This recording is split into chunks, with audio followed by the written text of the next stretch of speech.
Hallelujah. So we give God praise and thanks. I want to thank Him for blessing, thank Him for restoring, thank Him for the holidays that we get to spend with our families. And for those who don't have families, we give God thanks for the quiet time. Those moments was extremely wonderful. A lot of people sleep. I'm not going to say who is the person that sleep, but a lot of people slept. And a lot of people wake up to snooze. That's all I'm saying, which was so nice. So we give God thanks for this. So we had Friday off. I worked Saturday, then we had Sunday. Monday was off. Oh, I slept. Now I know why I'm so lazy on a Monday. Because I'm lacking sleep from Sunday. So we give him praise and thanks. Veronica, how was your long weekend? My long weekend Oh, was hold on. Some that guy that sing it, that's why. His mother is African. He's born somewhere up here. Yeah. so it's in the bloodline. Huh? I said so it's in the bloodline. Yeah. It came down in history. But he's a jumper when he sings. He like to jump like Jack Sprat all over the place. Yeah. So finally, I know somebody until I could even tell you how the person goes. Yeah. I'll give God praise. So Veronica, back to you. How was your long weekend? My long weekend was quiet, very quiet. Um, my sons, one of them went out of town, the other one was working. My family who was in Georgia, nobody called, nobody text. Oh, So so they were busy with their own family. could have been, yeah, I don't know. So, it was just quiet. I think the highlight of my weekend, my days off is, I text John, I said, this is the thing that singles go through, holidays like this, they're spending, time by themselves. So John was watching a movie, so he invited me and Doris and some other people to watch the movie with him. And so that was the highlight of my weekend.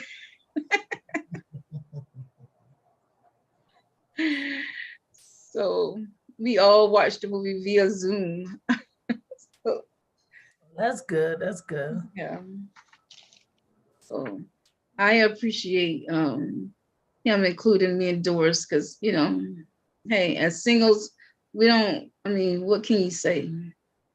If you have family around, of course you can hang out with your family.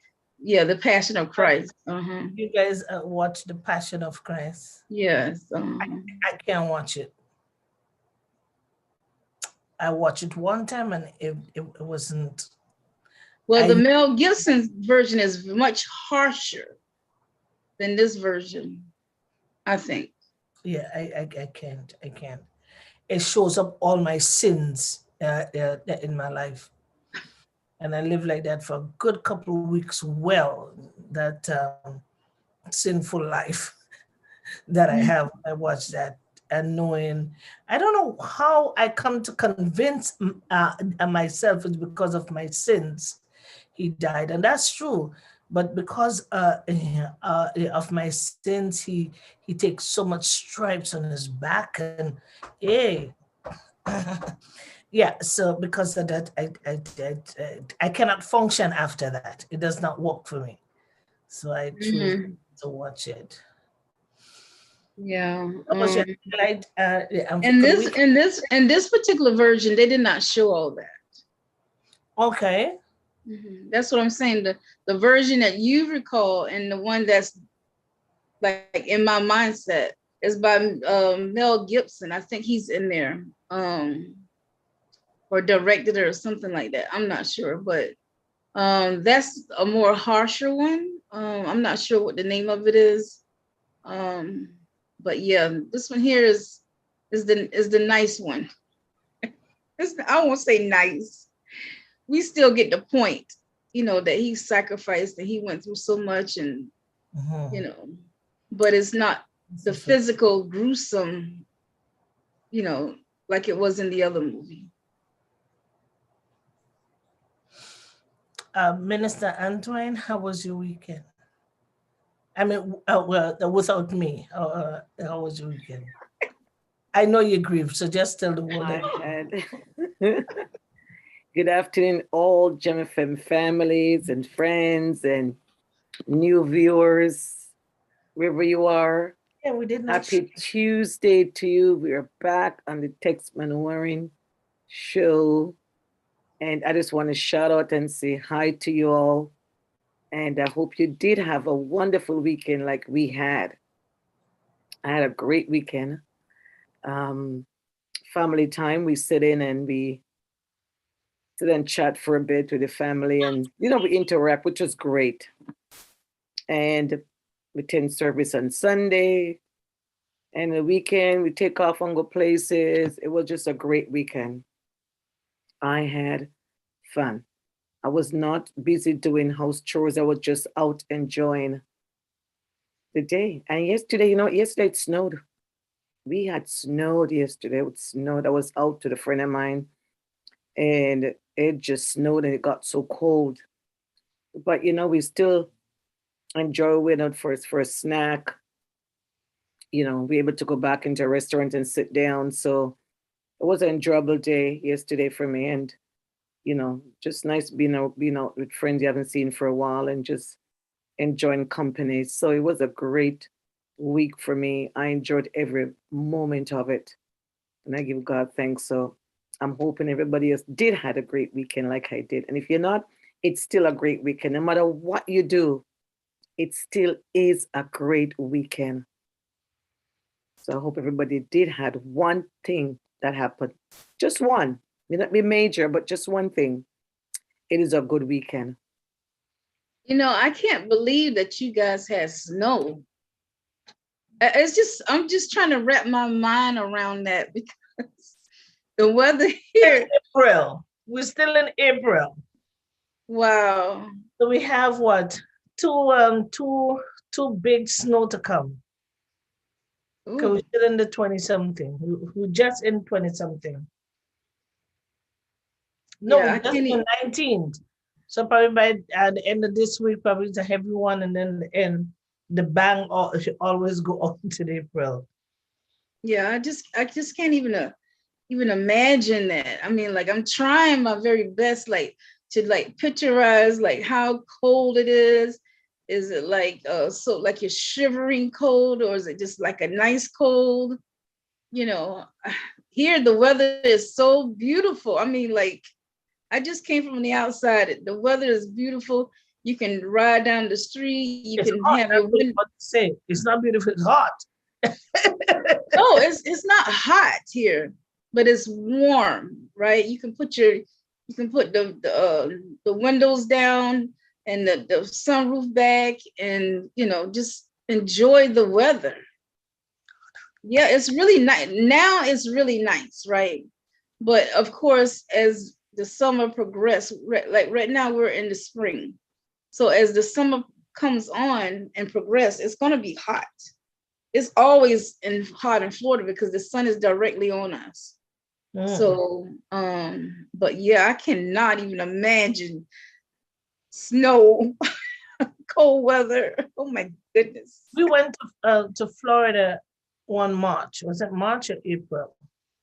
We left snow here.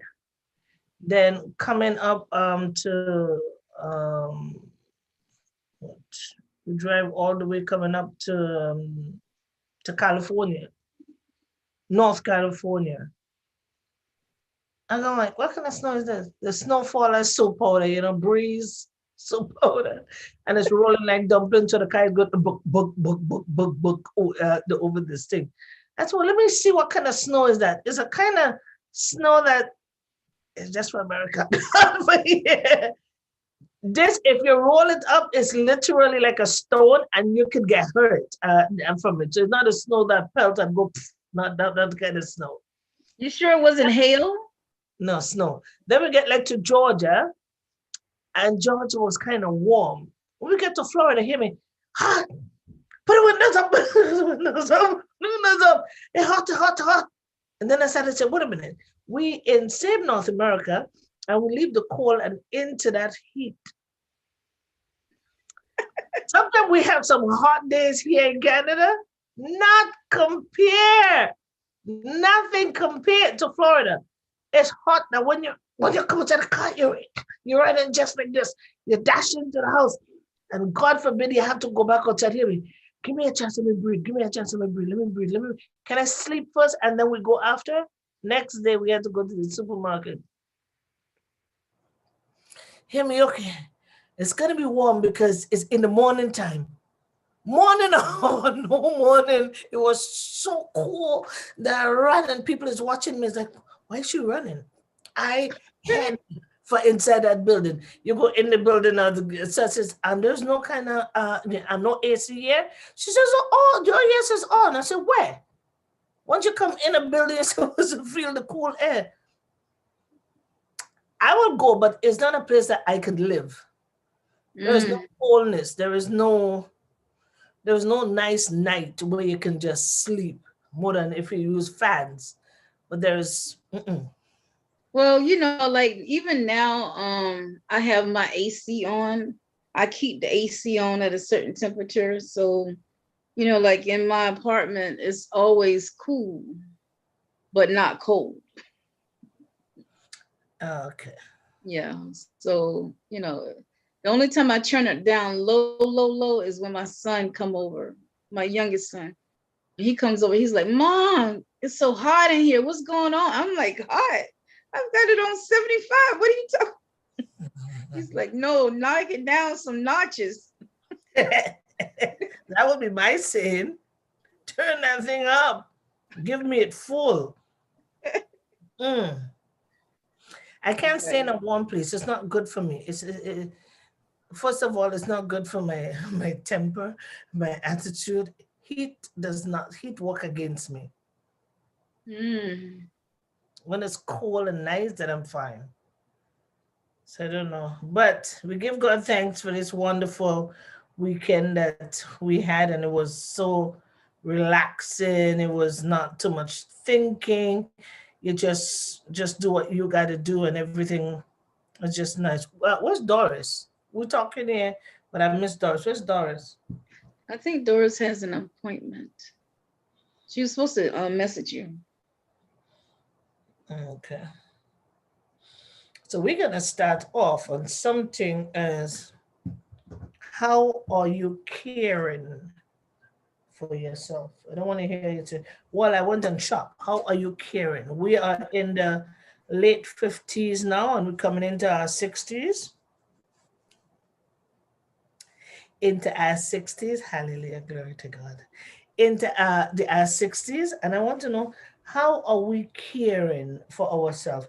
What do we have put aside as seniors for ourselves?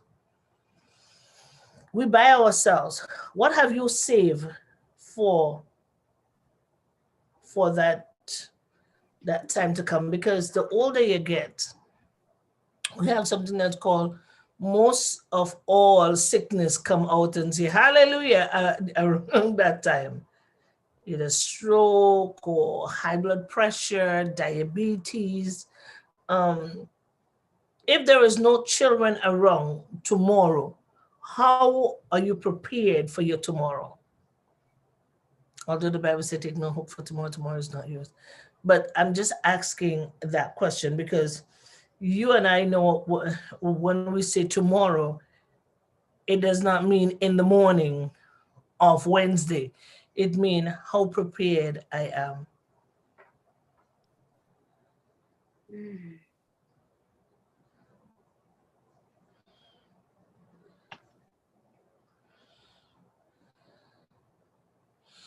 When I asked myself that question, I got scared. I'll tell you the honest truth. Because I got scared because I know this is coming Am I prepared? No. Am I ready for if something should happen to me, what I will do? No. Is there any plan for this age? No.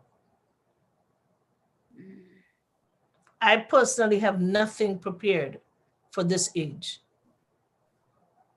And because I heard the question asked on the Dateline show, it caused me to panic. So I'm asking the question here because I don't want us to panic.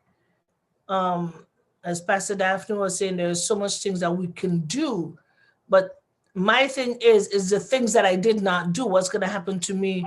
What adventure sickness creep up on me, or something creep up? What will I do? Will I have to go to a home and sit down for the rest of my life? Would I be able to manage by myself? So let's separate family. Let's pretend that they are not around. How would you and I make it? That's a scary thought. I've never thought about that. I get excited because I know my birthday is coming. I'm excited. But I did not think for a moment that I'm supposed to be prepared for it. Let's talk. Okay, so I'll go first. When you proposed the question, I'm like, oh my gosh, not this. Because I don't panic, right? I don't have anything prepared either, right? And but I have prepared a discussion, like in the event of my death, with my children and what they should do. What and I'm going to the very extreme, because I mean we're talking about final. Final. Let's go there. So what I plan on doing is writing out my own obituary, because you know my sons are at the point where they don't know family, they don't know names or anything like that. So I'm going to write out my own obituary, and I'm going to say what I would like to have said at my own homegoing. Now, in regards to health, I'm gonna work my way back. In regards to health, I try to drink plenty of water. I try to stay mobile as much as I can. Right now, I'm going through some health challenges, and you know, you ask the question: would you be able to manage living by yourself, or would you, you know, need the help of family? Well, I'm going through a process of that right now, right? Like now. I had ended up having surgery on my foot, and it caused my mobility to be interrupted. But to God be the glory, I'm getting better. And you know, so you know, when I first had the surgery, my son, my youngest son, he went to the hospital with me, you know, fill out paperwork. He was very supportive. You know, Mom, do you need anything? I knew I was having surgery the week before, so I cooked up a whole lot of meals and put them in the freezer. That way I wouldn't have to worry about, you know, eating oatmeal for 3 weeks like I did, you know, when I had health issues before. My middle son, he just fed, the only thing he could cook was oatmeal. I had oatmeal for breakfast, lunch, and dinner. So this time I said, no, thank God that, you know, I'm having the warning that I am going to have surgery. So I cooked up a whole lot of meals, and, you know, all I had to do was put it in the microwave, and, you know, there it is. So I thank God that he had given me the wisdom on what to do. You know, before I had surgery, I cleaned up my apartment, made sure everything was nice and neat, clean, you know, make sure everything was in order. So when I did come back through the door, I didn't have, you know, certain things in my way, you know, the path was clear, you know.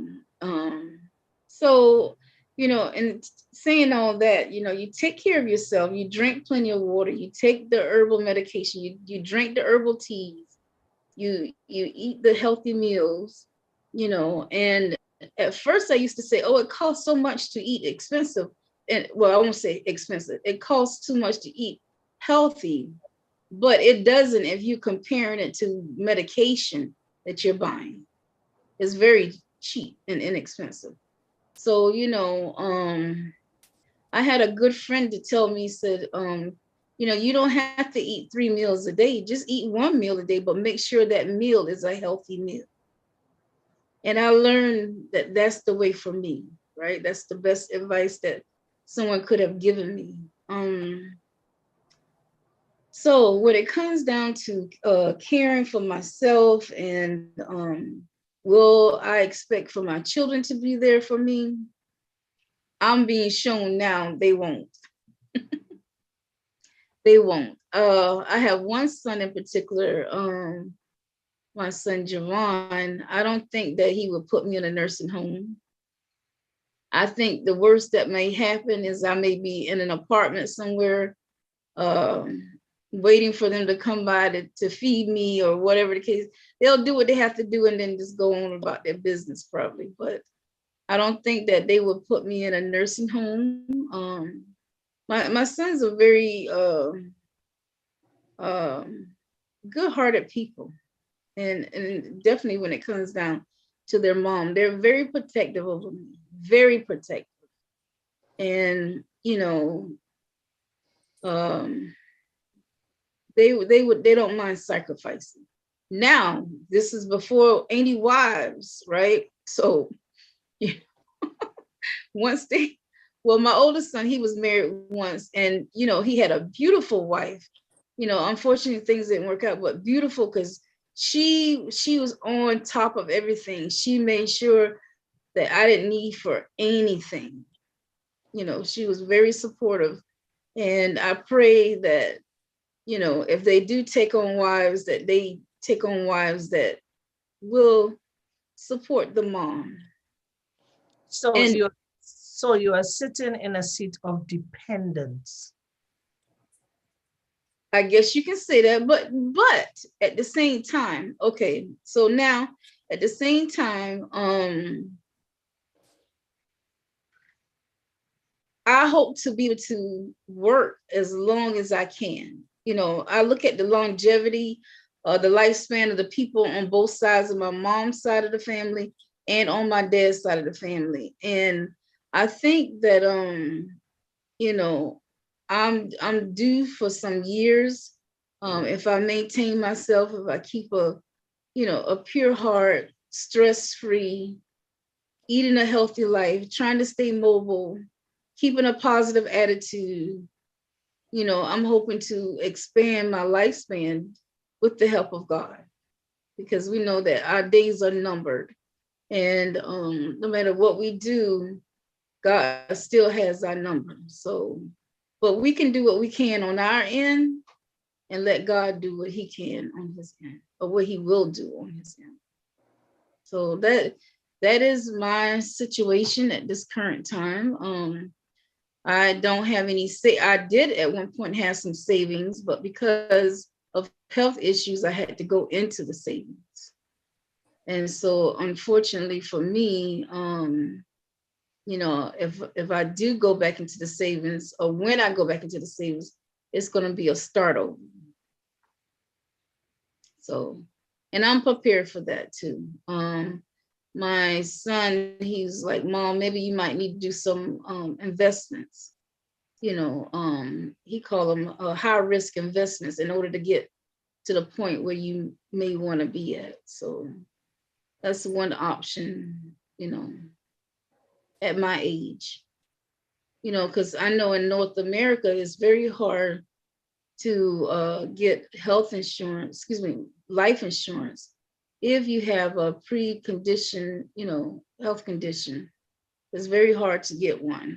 And so, unfortunately, here in North America, that's the reality for a lot of people. They can't even get life insurance.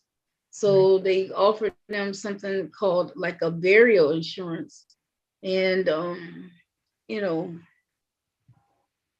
I say, what's the difference between having a burial insurance where somebody else is going to invest your money versus you taking that money directly to the funeral home and make a payment plan? So, I mean, that's just an option that people have that, you know, it's an option. So, you know, and I will say this much here, it's very vulnerable talking about issues like this because, Yes. you know, nobody wants to tell their story of what's going on with them. But the truth of the matter is it may help someone. It may be something that somebody may say that might trigger somebody to say, hey, you know, maybe that could be an option for me. Or maybe, you know, maybe I can do better now. Or, you know, maybe it's not too late for me. Because So what I learned, I asked, okay, I'm the question. At what age does one have to apply for a senior home? When the answer came back, it says 33. I said, I have passed that mark. What's going to happen to me now? Like, she says, well, you could apply now, but you would not be on top of the list.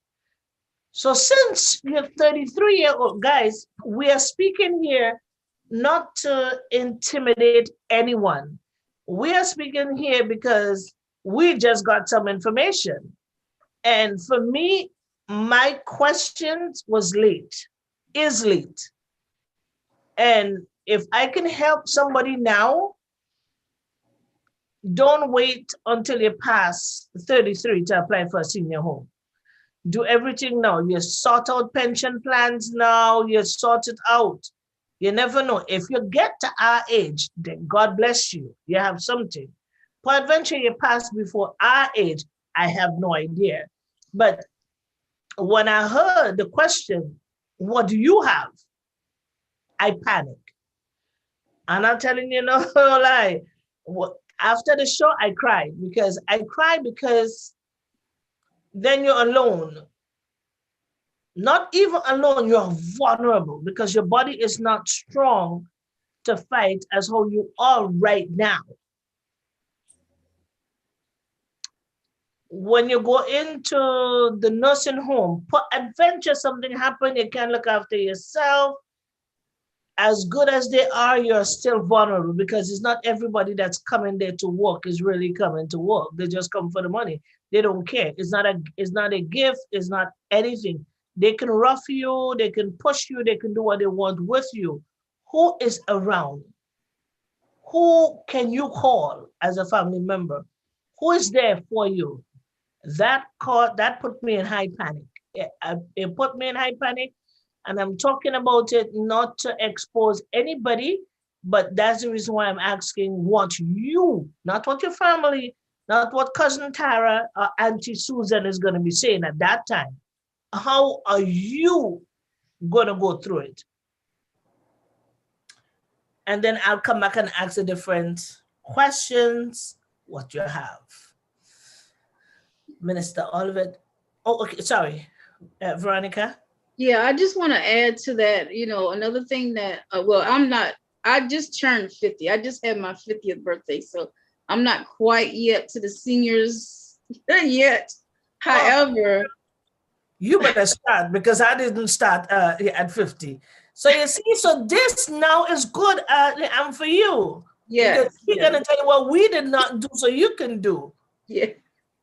Yes, but I also want to say too, because I know a lot of people fall victim into, you know, when you're thinking about your health rights and, you know, your estate as far as financial and stuff like that, you do not want the same person that's handling your health to make decisions as they're making for your financial, your last, you know, estate. You don't want that same person. You want two different people, one to handle your health issues, one to handle your financial issues. Because if you have that same person, you might not be here as long. And I'm just saying it in that way, but it's a reality that, you know, you find a lot of people who grandchildren who see that the grandparent is still there, or and the parent is not able, but they see the grandparent, and then the first thing they say, oh well, they've lived their lives. You know, we'll come and see them maybe once a year in the nursing home or whatever. As long as they get the assets, that's the first thing that people ask for. Yeah. Where are the assets? Where's the money? Where's the paperwork, so that it can get it out of that person's name and into their name. So you definitely don't want that person handling your health, making decisions about your health. And that's what I've learned through other family members, in regards to, you know, their final say so about what happens with them. You need to put it in writing. It needs to be put in writing. Okay, so we touched on that a little too early, but that's okay. We'll come back to it. So, Minister Olivet. This is a great topic this afternoon because, you know, it is. The reason I'm saying it's great because that's something we never embraced before, right? So there's a time and season for everything. So this is a time for us to just open it up, and that's good. And for me, I can honestly tell you that I thought about it. I really did at times, that I was busy working, you're busy, you know, seeing the family, you're not focusing on, you know, things would ever take place. But you know it's coming, you know it's there. But I never, it's always in my thoughts, you know, things that need to be done. And the reason for that, especially because I work in an health field, you know, and I'm seeing many different situations, I can hear many different situations. When it comes to myself, for some reason I never ponder on it because I felt, well, there's enough time, I've got life ahead of me and things are going to be all right. So it's never really seems that concrete you want to look at, but it's there. So I've always thought about, you know, how things are going to be, um, you know, how it's going to work out. And so I always put myself in a place where I can see what's taking place. Not that I'm fully planning everything, but for me, um, I mean, it's quite interesting for me to think of because I'm thinking of, okay, I'm going to go back home. I'm going to spend some time there. I'm going to spend some time here. You know, I'm not going to be a burden to the children, but by myself, I'm saying I'm hoping that I'm able to manage health issue wise, that I get to a place where I'm not being confined, you know, in an illness would not make me be confined, you know, within a, you know, in a wheelchair or to be in a place where I'm away from my family. That's something I really don't want to do. So I always discuss and tell my children, I'm going to travel from your home to your home to your home. I'll be going to each of your homes, spend some time here, spend some time there, spend some time there.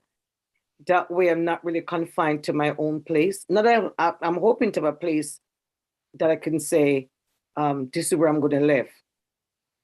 Because, you know, uprooting, I don't like uprootment of, you know, going away. I like to stay in a place where I can live for years without have to be packing and going somewhere. So I like to know that home is home.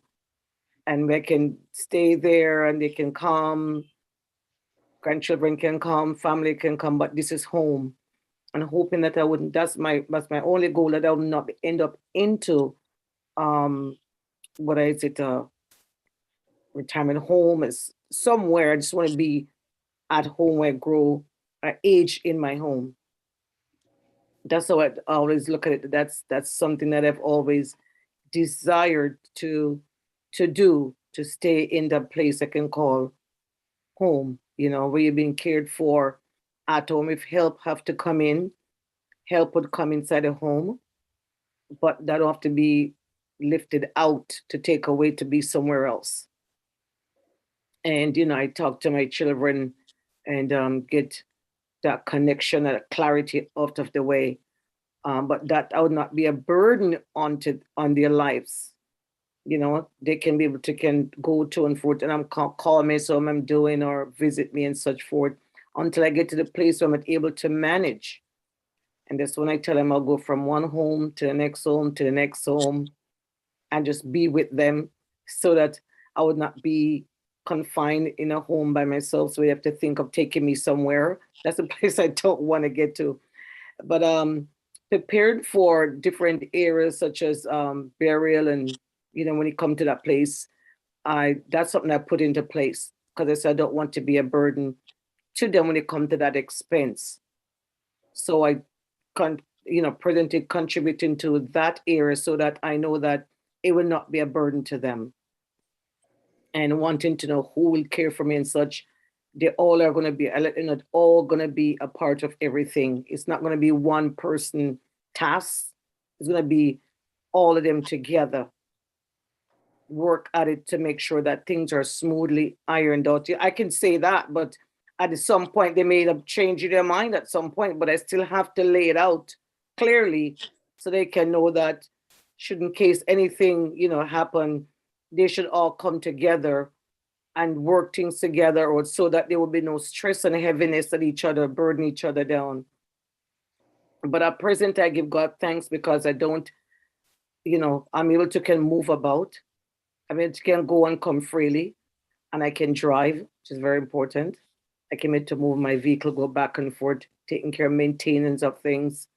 At the same time, I give God thanks for good health.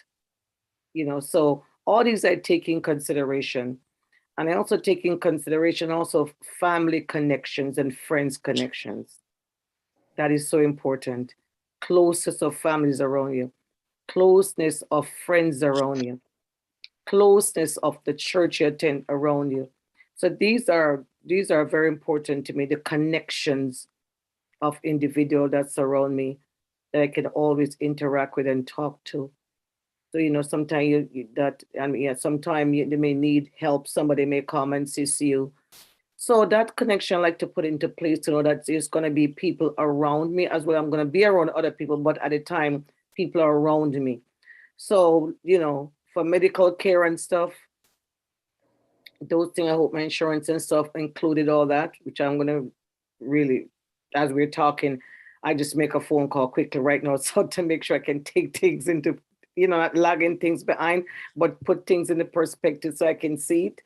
So, it is something to really, really consider and have things in place. It really is. And there's information still that I need to get hold of that, that was going to help me as I go along in life. But for now, I give God thanks that um, not everything is in place, but everything is open so my children, my family, so they can be aware. And I think that is something that I want to make very clear so that they know what is happening. And so they can be able to, we can all work effectively, you know, should in case something happen, they're not in the loop, and wondering. So this is where I'm saying I'm journeying on, but making things be transparent so we can have an understanding if something should happen. They know where to go and what to do. So they're not left in the loop. And that's where I want them to be aware of at all time. So I thank God for grace and I thank God for what He's doing. And the more information I get, the more I add it on to what I need to know and continue to move in that area. So that's for me. That's the most, what I have right now to say, to encourage someone that never close the door. Always there's information to know. Seek information out and apply them as you go. So that as the age grow with you, you're not left wondering, how come I didn't know this? And how come I wasn't able to take advantage of this? But it's there for you. And that's something we need to be cognizant of, is that information is out there and we need to not wait to the end, but we need to embrace it and go forward so we can have a good retiring life and not be in trouble with our families and those around us. That's the last thing we don't need. I've seen enough of it. And as I said, I don't want to be in that place for anybody at all. So that's my word of encouragement to anyone who's listening. So, Doris, we're talking about how prepared are you for older age, older years? Are you prepared? I'm not talking about family, I'm not talking about children, I'm not talking about husband, I'm not talking about income. No, I'm just talking how prepared are you that when that time come and there is nobody, there's just you. How prepared are you? Hi, good afternoon, everyone. Um, Very interesting conversation because, ironically enough, this weekend, my aunts and my best friend were talking about the same issue. Oh, that's good. So it's just funny that you're discussing that topic today. Yesterday, I discussed that. How prepared are we, or are we preparing ourselves so we don't leave burdens behind for our families? So it's God working mysterious ways. Am I prepared? No. Have I made preparation for when I get to that age? No. I think about it. Strangely enough, before I I blocked that out, talking about death or talking about those things because it was a frightening thought. But now I find myself talking about that, and I can talk about it without fear. Um, So, because we know it's coming and that day will come, you don't know when, you don't know the hour, you don't know the minute or the time. It can be tomorrow, it can be today. So, we never prepared for that, even though, well, not say we never prepared. And many of us do not think about that day will come and prepare for it. But lately, I've been thinking about that. And I was asking my friend, many of us who live abroad, when we die, some of us like to be brought back to our country to be buried there. But many don't prepare, are not prepared for that because it's costly.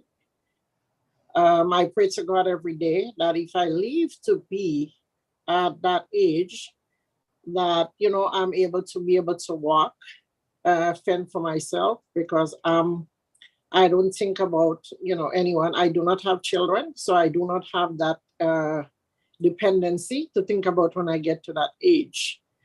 So I have to be able, the one thing I hope and I wish that if I live to be that age, my retirement or whatever I have will be able to take care of me. And then my family, one of them will step up and see that I don't go to no nursing home. If they have to get a home care worker, just make sure my bills, rent is paid. That I kept clean if I need to. We all know people get to that age where they can't bathe themselves. Somebody have to do it for them. I used to do home care, did it for a very long time in New York. So, I know what it is. And there were many people I take care who have children, but they just put them in a nursing home and they just call and say hi. They don't even come to visit. They just make sure, that somebody is there or a home care worker is there to take care of their needs. So my grandmother always used to tell me, and I'm saying that because of the experience I have had through life to see those things, that sometimes you have children, but a stranger or a friend end up doing more for you than they do. And I've seen that in my line of work when I'm taking care of elderly people who have children that never comes to see them. So being prepared for that. And like I said, I talked about that yesterday because I'm thinking, have I made preparation for my death or instructions if that were to happen? No, I haven't. I have not. But I'm thinking about that. I need to put that in place because we never know when that day will come. So I was asking my friend, did she, would she like to be buried here or back home? She said, no, I already already stated my wish that I want to be brought back home. I told my aunt that, and she was like, well, why would you want to do that? You're in America, so why not? Why don't you, just be buried there? And I said, why should I do that? I live in America, but Grenada will always be my home. I live here, I'm a citizen here. But that's my home. That's where my family are buried.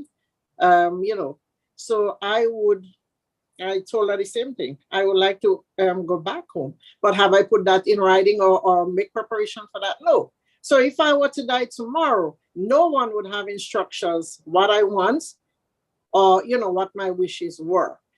And I have a cousin that always tell me, put something in writing and always have it at home. So if you were to die unexpectedly, there will be something that states what you want to be done and what you want to be taken care of, who you want to handle it, or what those, that may be, because you never know. And sadly enough, my dad told me that years ago, God rest his soul. When my last visit with him, he asked me that. He said, do you have a will? Do you make preparation? If something were to happen to you, who will take care of your property or what you have? And I told him no. He said, then, you need to do something, even though it's you write something and have it at home. And strangely enough, I haven't done, such thing. And now I'm thinking about that. So I have to do that. And no matter how much we try to avoid it or don't think about it, that day will come. And when that day come and you don't leave instructions or you didn't make preparation, it creates a lot of conflict, a lot of disagreements with family, a lot of chaos here and there. Who is going to take, who is going to do what? Well, who is going to do this? And I have seen there are people who pass and there is no money to bury them, which leave the family having to raise funds, going on social media and do a GoFundMe page and all that thing to be able to help them. So we must think, a lot of people don't think about that, but people take heed to the fact that that day will come. And when that day comes, you want to be laid to rest without conflict, chaos, and your family has, just have to carry out your wishes and, do what needs to be done. So you don't have to be here, there, and everybody one night. So who is going to put the money to bury them? Who is going to do this and that? Your family shouldn't have that burden. And us as, I don't know for other countries, us as Canadians who live abroad, some people may know, but many may not know. Lacroix has a burial plan. Otway has a burial plan. And they all have that now. And it's not very expensive. That they contribute, I think it's either 3,000 or 3,000 something for your burial expense. If your body is sent home, that is contributed to it along with whatever else. And you could do it on a monthly basis, or you could pay them, and you can do that for your family. You can do that for yourself. If you know that's where you want to be buried back home, make the preparation, join the Lacroix Society or the Otway Society, and that will help. But we now, I try to, this is why, I take Veronica was talking about health and eating healthy. This is why I've taken a stand to eat healthy, eat right, because you think about when what I've seen with people suffering from health issue and the cause of it during my time of doing that kind of work. So yes, healthy foods is expensive, but it's better to buy something healthy. You may spend $20 for something that is unhealthy and you get more.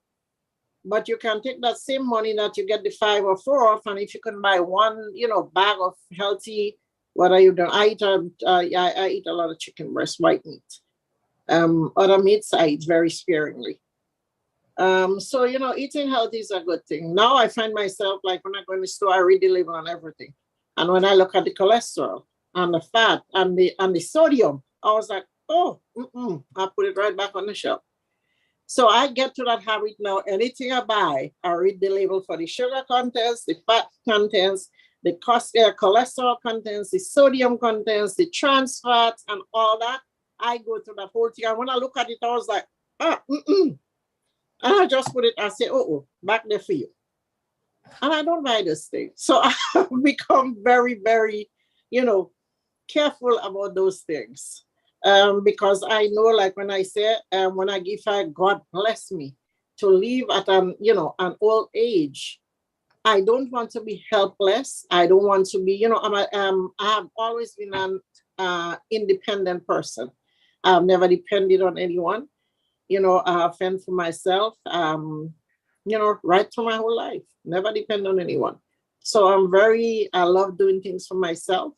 I don't love depending on people or expecting people to just, hey, do this for me, do that. As long as I could walk, I have strength. So I ask God to bless me with that gift, that I don't become helpless, that even though someone have to take care of me, they would be there, but that I can do things for myself. They don't have to do everything for me. So I try to keep myself healthy, strong. Now I'm looking to go join the gym. Hey, and get myself, you know, in I walk and stuff, but sometimes that's not enough. So I looking to go join the gym and get a trainer to help me to accomplish some things that I still want to accomplish, strengthen Wow. my muscles and all that stuff, and get myself, because hey, you have to prepare for later. We don't think about that sometimes. But now I find myself thinking about that a lot, being on that road and keeping myself fit and active. And I'm working towards that. So I thank God for that. How my thinking about, thinking about things, my mentality, how it's changing, and, adapting to a more healthy lifestyle and things like that. So, but I'm in the process. I'm thinking about that, and I was talking about this week. So you guys, I'm telling you, it must be, I don't know how to call it, that you guys talking about that today. And and I swear to God, my friend, I tell them, I said, did you? She said, I said, I already put that in place. I want to go home. So you see, she told me how we say something was to happen to her, even though she didn't put something in place. I could say to her family, well, her wish was that she want to be brought back home. So sometimes it's good to talk to friends and tell them your thoughts about certain things. So Yeah. if you were to die unexpectedly and they're wondering what you may want, or did you say anything, that person could say, well, we had a chat and she said she wanted to be buried back. And her wish was she wanted to be taken back home to be buried. So sometimes it's good to have somebody you confide, talk about certain things, about your wishes if you were to die, or, what you want to do. I'm talking about that. I still haven't done a living will. So I better get cracking on that. Because what my dad told me, the question you asked me? He said, Doris, if you were to die tomorrow, did you put in place what you want to be done with your house? So who you want to take care of, what you want to happen? I said, no. He said, and what you think is going to happen? If you were to die tomorrow, you put nobody there, the bank will take possession of that, which they would have to go into probate or fight to think who is going to handle it or who is going to do what. So sometimes we don't think about that because we don't think that we can die tomorrow. We just think we're going to live forever and don't think of the possibility you could walk out the door and don't come back home. And this is, this is reality. This is what, this is life. So me speaking as someone that used to have, let me tell you about that. When I was married, I used to have panic attack thinking if my husband died before me, what am I going to do? How am I going to deal with it? Who is going to take care of me? What's going to happen? And that I took, that was bothering me for a while, that, I was really getting anxiety over it. So I thank God now that I think about that. And all that thing is like, ask God to give me long life, health, and strength. And, ask him to just guide me, protect me. And when that day come, that, I don't know when it will be, but that I be, make preparation for it. And so that is nothing to be fearful about, people. It is, God brought us in this world and he's going to take us back when he's ready and he call us home. That is coming. It will come. It's never easy. It's always sad, no matter what. You always not, you will never be prepared for it. That's something we will never be prepared for it. No matter how much we think about it, how much we think when it comes, we'll handle it or we'll do, no, we'll never. That's something we'll never get used to. And no matter how, when it comes, we'll be sad, we'll be heartbroken, we'll cry, but that doesn't mean we don't prepare for it or we don't think about it and prepare for when that day comes, because it will come. So just be ready and prepare for it and don't be afraid to think about it. You can't run from it, you can't hide for it.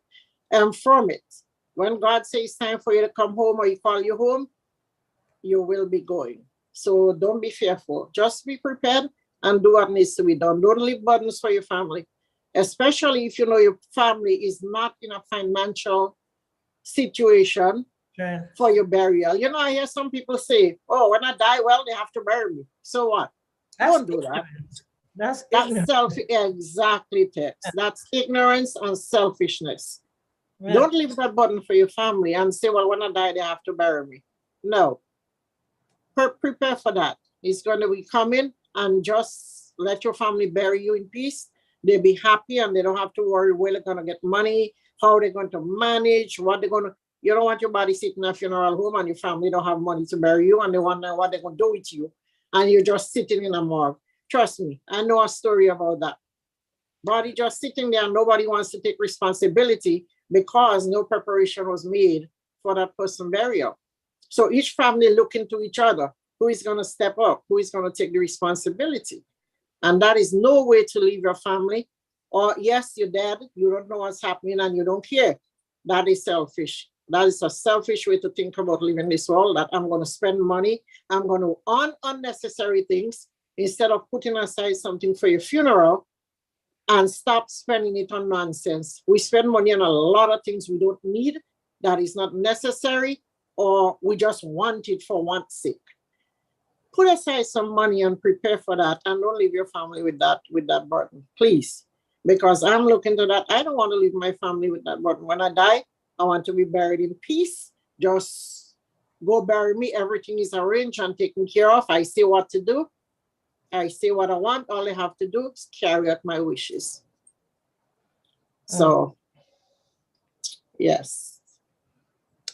So because you all are in America and we in Canada, do you guys have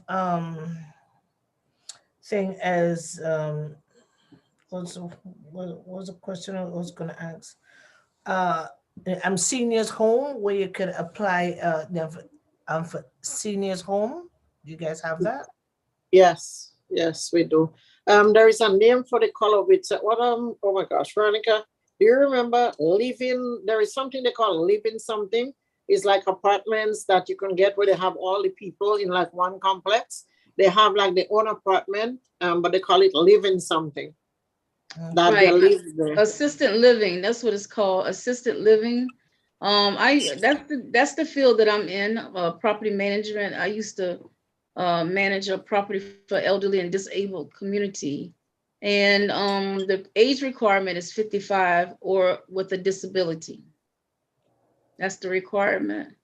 And those type of people, they live very active lives. They're out swimming, they're out golfing, they're out, dating. They're out doing all of those things. Just because you're in that particular type of housing doesn't mean that you can't live a full life. But yeah, we do have that here. Assistant living. Well, assistant living is different from what I was working where I was working at. People live independently on their own, but with some, with some accommodations. I'll put it like that, with some accommodations. But assisted living is when you are like a nursing home, so to speak. Where you got somebody coming in to assist you, or a private home. Sometimes people have private homes. Um, so yeah, we do have that in place here. And you can also make that as a final wish to not have the burden of the responsibility to be on your family members, but to just live, your life there in the home. And I know of a distant relative who made that choice. She did very well. She lived in New York. The majority of her life, she didn't have any children, and she did very well for herself. She moved back to Georgia, and she had enough to live on to carry out the rest of her days, and to even leave some behind to certain family members that she felt that needed the money or was close to her, in heart, or maybe someone who contributed to her last, days on this earth here. So yeah, we do have the assistant living. We have independent living for seniors. So it all depends on which category, depends on your physical capabilities, because you must be able to care for yourself if you're going to do independent living. And what age or one would apply for those things? Like I said, the age limit is 55. You must be a minimum of 55 or with a disability. But if you have a disability, then of course you can apply at any age, as long as you're 18 or older. Okay, so we're going to question number 2. Did you put aside for insurance? Senior insurance, you know, they have this commercial that comes on the TV, and if you're 50 and over, you can apply for this. You know, it's to do with death insurance. It can be about property, but it's life insurance. So that means you cater to go that way if anything should happen. So are we prepared? Number 1, I'm not prepared again. I'm not prepared. Honestly, I am on high panic because I'm not prepared. I personally not prepared. Family plot, family, that's totally different. I'm talking about you and I, the individual. Are you prepared? And or how prepared are you? So we're talking about life insurance, put aside for death insurance. You're paying for your goodbye party, your celebration of life. Are you prepared for that? Well, I'll speak to it first. I am not prepared for. I don't have life insurance. Personally, me, like I said, I would rather give that money directly to a nursing home, a reputable nursing home. That and our family have we have a nursing home. Oh, excuse me, not nursing home. Funeral home that we deal with the whole entire family for years and years and years at a time. So for me, I would much prefer to give that money and get a direct plan from that funeral home than to just give, because the insurance companies, what happened, I worked in insurance too. What they do is that they try to make the premiums to the point where, sorry, somebody's calling. They try to make the premiums to the point where you can be affordable. But if you ever get behind, right, or if you get sick and you go in the hospital, or anything happen that you're not able to make those payments, then the whole bunch of the money that you have, it has gone away. You cannot recover that money because now you have faulted on that contract. And that's where a lot of the insurance companies, you think that they're trying to have your best interest at heart, but it's really for them and their benefit. They choose who they want to. And if they feel like you're going to live a long time, if they feel like, if they feel like you're going to die very soon, they give you like a lifespan, they give you a time span that you can't die within so many years of the insurance because they want to collect on the premiums. And then, if you do die, then, they want to make sure that your premiums are paid up, that you haven't missed any payments, that, that you do have somebody that has, is your beneficiary. However, for me, insurance companies are bittersweet for me. I'll be honest with you. I think they're bittersweet. I know for sure the advantage of certain people, certain race of people. I know they do that as well. And that is the reason why I'm not in that profession today. I know the ins and outs of it. So. Okay. Who's next? Well, to put away finances, I mean, I've tried so many years and so many collapse of it. If you make one payment, listen, everything is just, so I've gone through the whole, so many companies, so many different ones. And I've got to the point where I just gave up. I didn't want to be part of any one of them anymore because I've got so the amount of money that you spent and one, and then everything collapsed. So what was the purpose of it when we? So I've gone through the process of years where I have so many experience of just just get tired of it and say that's enough. And so at this point now I just have one just in case should I die, I have that finance to cover my burial and the expense and all that. I put that in place because that's gonna be burdensome for the family. And if you can do that now, then take that heaviness from out of the family's pocket or wherever you want to find that expense fall on somebody. But just do that for yourself. It's gonna help. So I have a bit of an ease knowing that that is being taken care of and I don't have to, leave that burden for the family to take care of. But I'm praying that it continue to come out of my, the account. So it be that it come out of the account every month and I don't have to worry about it in a sense because if it lapses, because then if it lapses, one lapse, they just close everything. So And they that's get back the money if they close it? nope. That's why we have so many experience with insurance and stuff, and just I lose so much I insurance. just had yep, I just don't bother them anymore. But then I come to the point that this is important, and therefore it put in place.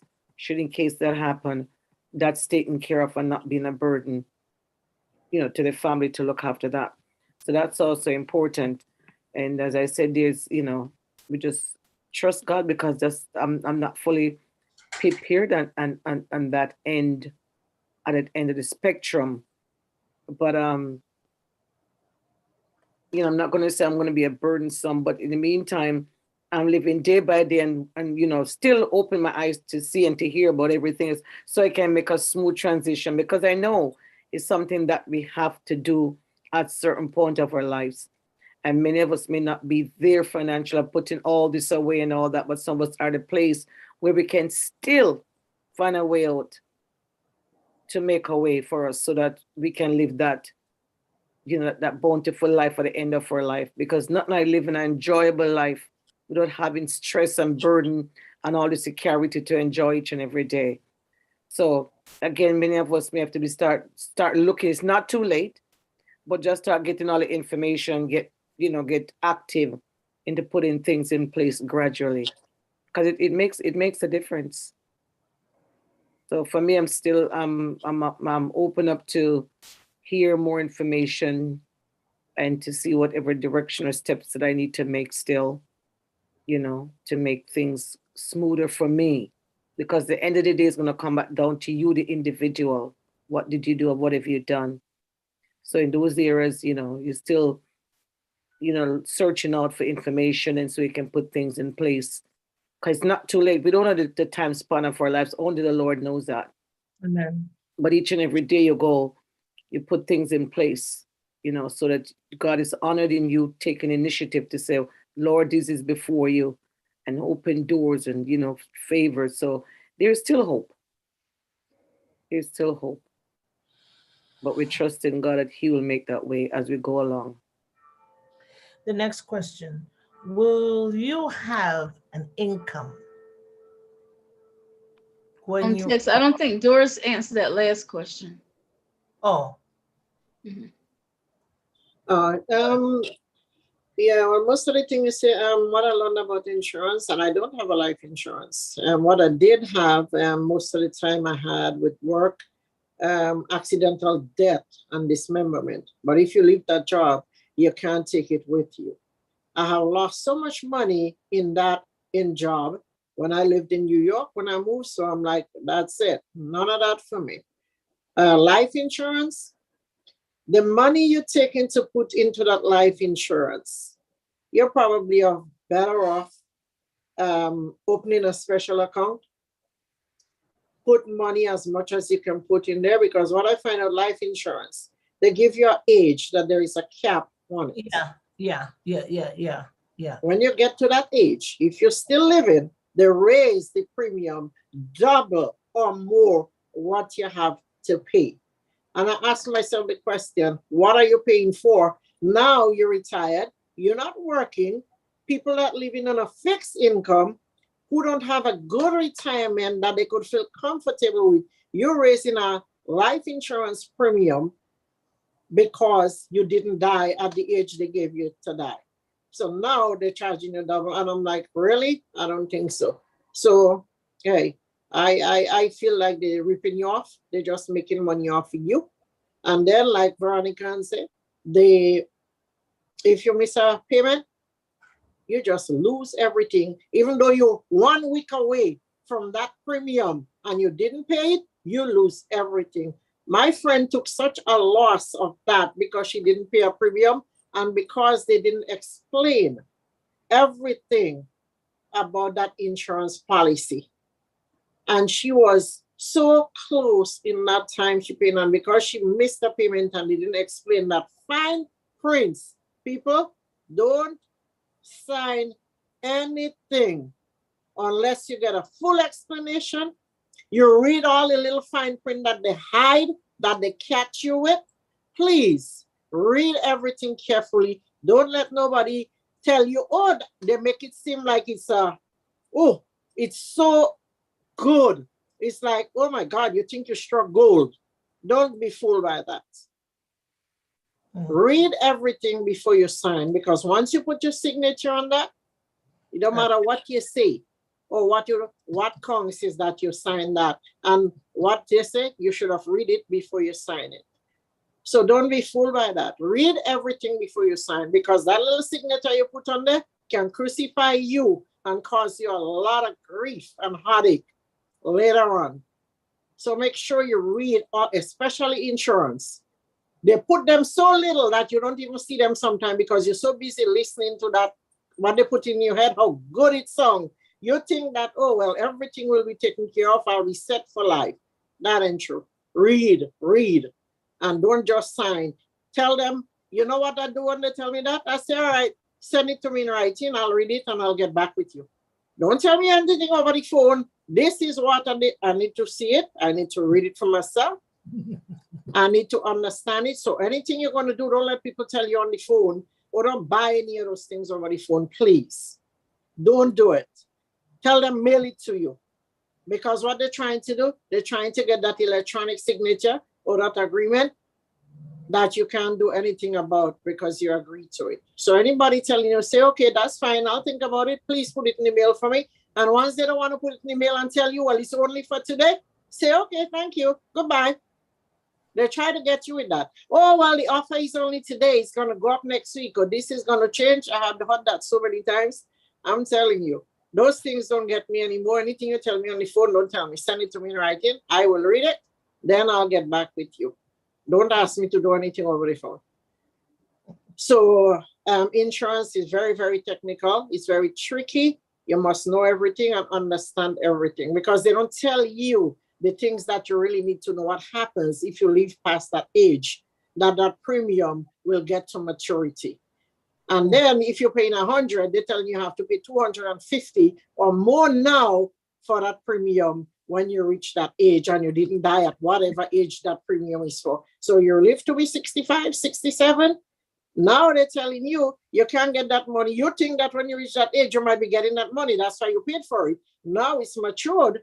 So you would think, well, if I'm leaving, they don't know. No, they pay it after you die, but not before they get all that money and keep getting money from you. So just be mindful, please, about insurance. Be mindful. It's a tricky, tricky situation. And you don't want to invest all that money and lose it. And my friend was so heartbroken because she has invested so much money. And because of that one payment issue, she just lost everything and they didn't care. They didn't. And I just want to say that most people don't know that life insurance is designed to replace income.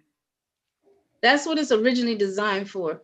So if you find someone, male or female, who is the head of their household, and they have a spouse that's dependent on them for income, or they have children that's dependent on them for income, that is what life insurance was originally for, and to replace that person's income. But if you don't have a family or a spouse to, to take in consideration about your income, then it's probably best to just get a burial insurance, or like I said, make direct payments to a reputable funeral home themselves. Because, you know, unfortunately, life insurance people are in the business to make money. They want to take your money and they do high risk investments with that money, and they make great gain from it. And also, you have to be careful with those funeral homes. I saw a video of a guy who worked at a funeral home, and it cost the family over $20,000. And he talked about how they tell you all these different things about expense for this, expense for that. So by the time you're done, if you have to get anything from that policy, there is nothing left. They try to get you to spend every single cent in that policy for the burial. Yes. Okay, so that you you have do to read. either way. So you do either way. Like, okay, so who will tell you the truth, man? Because you're going to do the funeral arrangement, and after that there is nothing left over, and for the children, there's nothing.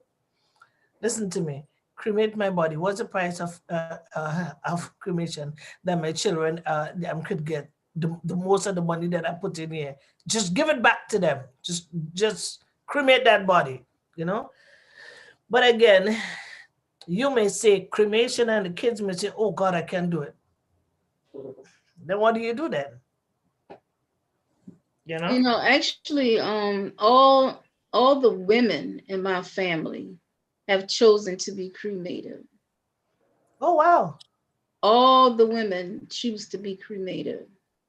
No, that's My mother was very particular about her final living arrangements, her final burial arrangements. She said, "Go ahead and cremate me because I'm not the kind of person to have a lot of friends."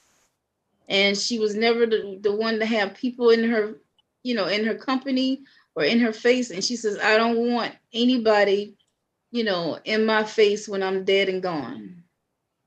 She had a very private funeral, and she made her wishes known. When I pass away, I only want my children, my grandchildren, and my siblings there at the funeral. She didn't even want the siblings, significant others there. She just wanted a very personal funeral, homegoing.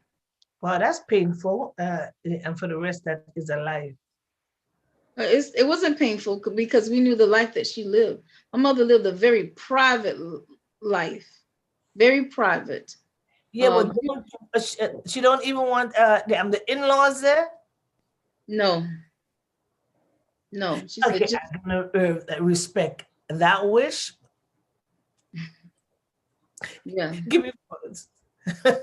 She wanted her pastor there. She made sure she wanted her pastor there and his wife, because, she was very active in the church when she passed away.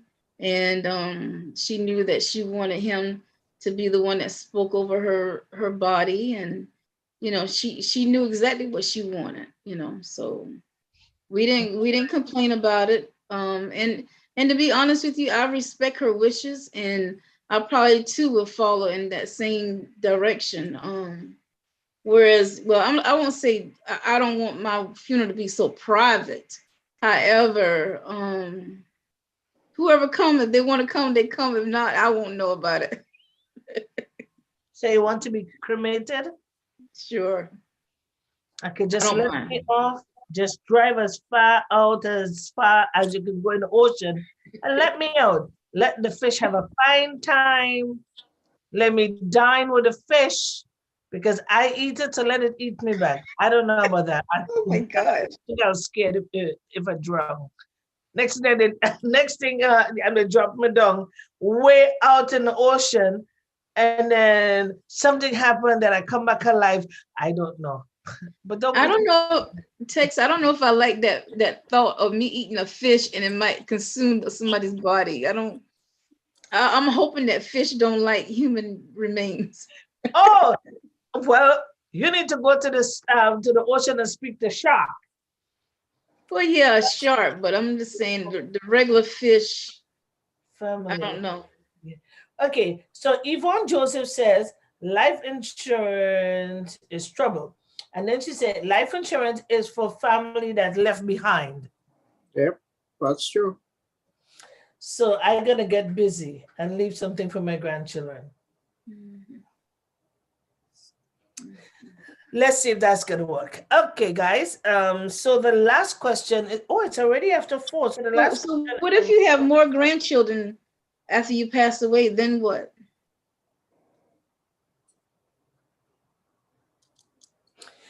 um once I say the word grandchildren, whatever come after those two, those two would have to share. Like you leave it for one grandchild, and that child will be responsible to look after the rest. You know that doesn't always take place though. No, it doesn't. Well, then, you leave it for a certain person, and that certain person, as a lawyer, that person would share it up. Yeah, you would have to do it that way. And as long as the lawyer lives, or in business, that's, That's hey. it. Leave it for Even though a they, church, and whosoever is the pastor at that time, the pastor will go find them. I don't well, know. even though that lawyer dies, there is somebody else who take over the practice and everything is there. So that other person will take over it and probate or whatever they have to do to make Yep. sure everything is distributed to the right people. I don't know if that's necessarily true. I know a lawyer that worked many years, was very professional in their craft, and once they retired, they shut everything down. So I don't know if they gave the But you see, cases. that's America. Here in Canada, they'll shred him to pieces. As long as you give him that money and you have that card to show that he have that money, whatsoever he is, the government will find him. We're talking about here in Canada. You can try all kind of scheme you want. The government is gonna find you. That social insurance number, they will find you. Plus, those things are supposed to be filed in court anyway. So the records is in the courts. Mhm, mhm. So you can have it signed in the courts here in Canada, and you can have it signed in the courts in Grenada, and the courts. And if you want whosoever, I'm to bury you, whatsoever they are, the courts is gonna have the documents. Yes. Yep. All That's right. if your family can afford to go get the documents, because oftentimes when you start snooping around asking for documents, they make the price so heavily. They say, "Oh, well, we have a case file. The case file may be 200 pages, and $5. I mean, 5 cents per page, or there's just so many different ways the government make money off of little stupid simple things." So I would suggest to have maybe one or two copies around and give it to, maybe non-family members that are young and, reliable. Well, also too, those papers, you always have a copy. You should have a safe place in your house, so a special box where you put all those documents. So, like for instance, people that live alone, if you were to die suddenly or you didn't give it to anybody, that they will find those documents, because once you die, they're going to go through your house with a fine-tooth comb to find everything that's left behind or information that they didn't have or was never given, to see if you have any papers set in place. So that even though you didn't give it, but just have a copy in your house. It's a lot of people do things and they don't get copies. Sometimes they don't ask. They'll do things and just walk out and don't say, "Can I have a copy?" Or things like that. It's always good to get a copy of any document you sign with legal issues or legal things. Anything that is where legality is concerned, always get a copy for your own safety and your own reason, so that nobody can doctor anything or change anything. And then if you have a copy, you have that original. So anything that was meddled with, or anything that was they try to change, that you have that copy to see, well, that's what it was. That's not what it said before. Because trust me, it can be done. And I can tell you that from and make you change it. you Sign. make changes. Yeah. Yeah, when you're sleeping, you're not sleeping, you're feeling sick, you're feeling drowsy, they give you a pen and they say sign here, and you just sign here. But know that if you have a copy home, the bank must have a copy of anything that you do. Yep. And then you put restriction on your account. Who could come in and ask questions on your account? That's all it is. So leave it home. They can change it. They can scratch it. They can bleach it out. You make sure you have in your full faculties, make sure you speak to the bank, and there are certain information that you give to the bank. And the little fingers go like this. Do you notice anytime you go, they ask you now whether you go to the doctor office, they go to this, an emergency contact, who can access your medical information, who you give the right to be able to get that. So, you put the name It's and called a number. living will. A living So, yeah. will. So only that person they're supposed to give they can't give anybody else, but that person you authorized to be able to get that. Yep. That's how things supposed to be. Anyway, so that was kind of easy and for me today to ask these questions, but last week it was not easy. I was at high panic. So I had to do a lot of things last week. But now today I'm good. I can ask questions. And yeah, we should go to the funeral home, Just the all four of us had make a friend plot. Anything happen, I go, then Doris, and then then Olivet, then Veronica. So we could have Gemfm down there. John could do something and have Zoom, push the wire down, put it deep down, deep as you can. And then I'll say, well, this is Texman Warren talking from the grave. This is Gemfm today. We could have that Zoom. No, we can't have it. Well, he could put a camera on the plot, and then we could talk. Well, life down here is very cozy, it's relaxing. Today I find something wet. I think Doris is dripping, but everything else is okay. Now, would that fit into that category where you've created something that hasn't ever been created before? Would that fall into that category? I'm not sure. Zoom death Zoom was. Yeah, that Zoom. I don't know. Like, you go in the grave and then you say, "Well, what's going on down there?" Well, I'm awake and I'm up, but Doris is leaking. Doris, you okay? Oh yeah, just drink some water and everything that come down on you. And Zoom from beyond. And Olivet is gonna say, "Oh, Veronica is a bit heavy. Could somebody push it on the side?" And say, "Well, all you got to do, take a deep breath and just lean. When you lean, then the coffee is gonna go to the other side. We're gonna have fun, and everybody's gonna hear us. Then at the end of everything, we're gonna say, John, this is Texman Warren on Gemfm, and we say, sign out." Well, I think I'm gonna let you ladies take that trip. I'm gonna stay behind and tell the story.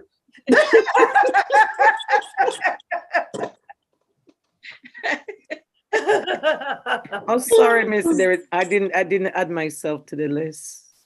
So you'll never be out to tell the story. Yeah. Exactly. We would live long and we'll be able to go on a vacation in our old age.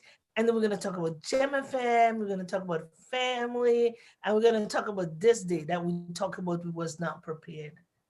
And then we sit up and laugh with, with a cup of tea and some stuff. It's going to happen. One day it's going to happen. We would all sit together and enjoy this day. We're gonna be like that movie. What is the name of that movie? With Shake, Sinora. Oh my gosh, with Harry Belafonte, with that movie where they were both dead and they didn't want them to sell the house. Oh my gosh, what is the movie? Ghost, was it Ghost? Oh my gosh, y'all never see that movie? And when they were dancing, I hope shake, you're not shake, asking Nora. that question. I'm gonna get the name and I'm gonna tell you. But it was actually an interesting movie. You know, they were playing ghosts because they didn't want the people who wanted to buy the house. So they keep frightening them and scaring them. But they were, you know, they were living and, you know, but they were like dead. They were dead. So that's why I said text talking about beyond. So that you remind me of that movie. But it was actually a nice movie. It was like a ghost, like what do you call it? Casper the Ghost. Did anybody see Casper the Ghost? Casper. Okay. No, not Casper, but Casper the Ghost is one of them too, which was funny. Okay. But I'm gonna tell you the name of that movie. I think I have it. I had bought it on I had bought it. So I think I have it. You know what? One day we're gonna do like a popcorn Zoom. Yes. So and we wouldn't be on the air, but we'll get some time just to come and sit down and reminisce about life and just have a popcorn Zoom. We should do that soon. Yeah. That's what we did over the weekend, but we was watching a movie instead. Oh, so you did it. Okay, so forget that. Where were you? Where were you, Tex? Huh? Where were you? What time that was? I was sleeping. It was what time? No, it was early. What day was that, Doris? That was that Saturday or Friday? Sunday. I believe it was Sunday. There was one Saturday and there was one Sunday. No, it wasn't Sunday. There was two of them. There was one he did Saturday, and then there was another one he did Sunday night. I think it was. I mean the Zoom one, the one. Yeah, yeah, that's it. There was one or was it Friday night and Saturday? That was Saturday. I don't think it was Sunday. Sunday was last night. Yeah, there was no. Today's Tuesday. Today Tuesday. Oh, today Tuesday. Sunday. I think it was Saturday night and Sunday night. Because Veronica, when you were saying you had an appointment, it was Sunday night. Saturday night, he showed one with the Christ, the crucifixion of Christ. And then he showed the other version Sunday night. Yeah, you might be correct. I'm still in Monday mode, I guess. It started early. Yeah, it started early in the evening, but it's a long movie. So, you know, it goes, you know, it's a very long movie. Oh, I was sleeping. Mm-hmm. Yeah. Yeah. So yeah, we enjoyed that though. It was good to be able to see a movie and be able to you know, share it with others. So we should do that pretty soon. No, not pretty soon, probably in the summer. So in the summertime, I'm thinking I will be outside. You guys are gonna come on Zoom, like just like here, but I would not be here. I'll be outside. Me and Minister Orville. So we show you the beautiful scenery, and we'll talk, and we'll bring people in, and people would pass by and say hi to us. Then we'll join them in, and they will talk. Just have fun with us. Well, we all can do that and Zoom in.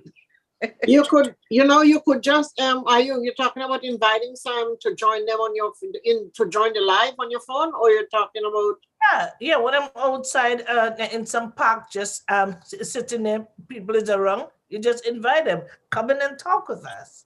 Come on, have fun.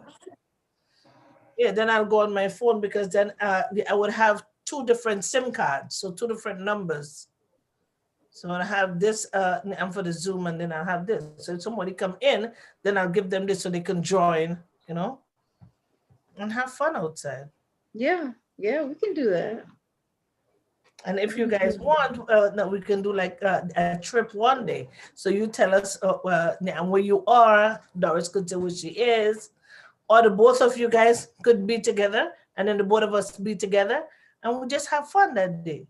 Yeah, we can do that. Yeah. Yeah, me and Doris took a field trip outside of my apartment in the back, and so Doris, it was a quick field trip because Doris was in a hurry, but you know, it was good to be able to go out and see the scenery and stuff like that. So I'm gonna soon share some of the pictures with you guys. I'm gonna put it in my background. So Oh, I was No. trying to get one. I was trying to get one of them ducks, but it wouldn't stand still.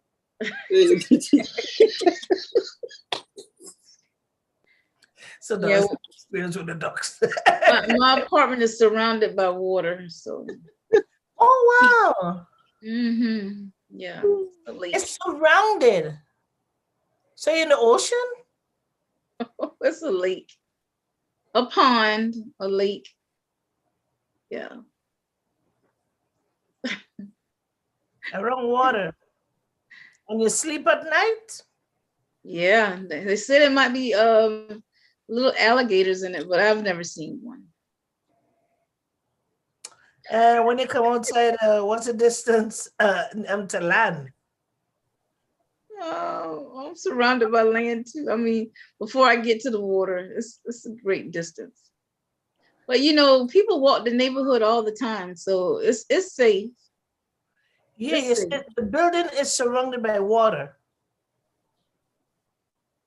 Right around the building is water. Not the building itself, but the apartment complex has got different streams of ponds of water, and well, actually, it's in the middle, and then the apartments are on the exterior of the ponds.